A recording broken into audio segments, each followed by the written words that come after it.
buenos días. Espero que hayan descansado bien y que el Señor les bendiga este nuevo viernes que Él nos da. Quiero que volvamos a meditar en esta ocasión San Juan capítulo 13 versículos 21 al 22.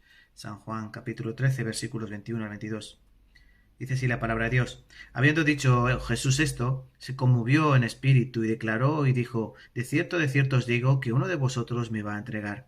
Entonces los discípulos se miraban unos a otros, dudando de quién hablaba.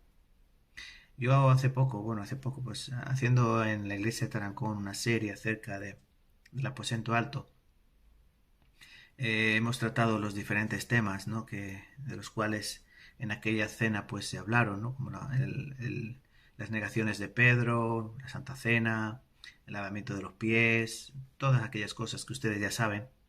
Y yo más detenidamente pensando en Judas, quería compartir con vosotros, hermanos, unas características que he encontrado unas características que hay en las personas como Judas. ¿Quién era Judas? Bueno, pues Judas todos sabemos que era un falso creyente.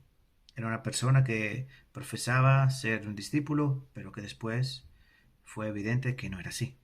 Entonces, hermanos, en estos últimos tiempos la palabra nos dice que habrá muchos así, muchas personas. Pueden ser incluso servidores de la iglesia, pueden ser presidentes de distrito, pueden ser presidentes de la iglesia, puede ser incluso un pastor, un evangelista. Entonces tenemos que pensar en esto, aunque no es un tema muy profundo para meditar y tampoco es hermoso, ya que es un tema de dolor y de sufrimiento, pero también es un tema necesario para que entendamos la realidad en la que vivimos, la realidad de la vida cristiana. Y es que habrá muchas personas que parecen que sí, pero después se evidenciará que no. Y estas 5 características que he apuntado, os las voy a resumir brevemente. La primera de ellas es lo que causa en Cristo tristeza. Dice que el Señor, después de haber dicho estas palabras, dice que se conmovió en el espíritu, versículo 21.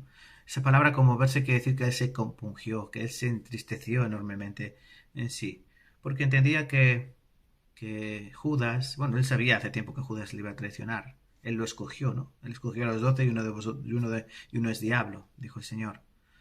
Pero en ese momento Cristo se entristeció porque siempre había tenido una actitud buena hacia Judas. No había habido como un prejuicio, no había prejuicio en el Señor. Por eso no destacaba a Judas. ¿Se imaginan el Señor tratando mejor a los 11 y a Judas tratándola así un poquito de peor manera, como nosotros hacemos con los hermanos esos que no nos caen tan bien? Tratarlos así un poquito medio regular, pero entonces a nosotros se nos hace evidente qué personas nos caen mejor y qué personas nos caen peor. Pero a ellos no era evidente que Judas iba a ser el que entregase al maestro, porque Cristo nunca le trató peor, le trató igual con el mismo amor que a los otros 11 discípulos. Entonces, hermanos, vemos que esta primera característica causa mucha tristeza. El falso creyente, a Dios no le alegra un falso creyente, al contrario, Dios quiere que todos los hombres sean salvos y vengan a conocimiento de la verdad. Pero hay algunas personas que por la dureza de su corazón y por su corazón no arrepentido, no van a creer, aun estando con la palabra delante de sus narices. Y esto es muy triste. Entonces esa es la primera característica que veo en los falsos creyentes. La segunda característica es que pasa desapercibido. Él engaña a todo su entorno. Parece una persona moral, una persona ética, una persona muy creyente, que parece que también lleva una buena vida cristiana.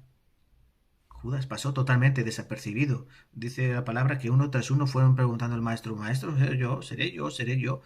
Imagínense, hermanos, qué situación, ¿no? Preguntando uno, tras otro: seré yo, seré yo, seré yo. Y Judas mismo dijo: ¿acaso seré yo, maestro? Entonces vemos como estos falsos creyentes engañan. Y esa es la segunda característica, que pasan totalmente desapercibidos como un verdadero creyente. En tercer lugar, es que Cristo los conoce. Aun engañándonos a todos alrededor, el falso creyente Cristo sabe quién es. Cristo sabía perfectamente la actitud y el corazón de Judas. Sabía que el corazón de Judas estaba en el mundo, estaba en el dinero, estaba en sacar un beneficio siguiendo al maestro. pero Cristo lo conoce perfectamente. Y esto también lo debemos entender, hermanos. Cristo conoce cada uno de los corazones, conoce los suyos, conoce sus ovejas, también conoce las cabras. Entonces, es, es claro, todo está claro, abierto a los ojos del Señor. En cuarto lugar, dice que también está engañado. Porque Judas, yo pienso que también estaba él engañado por sí mismo.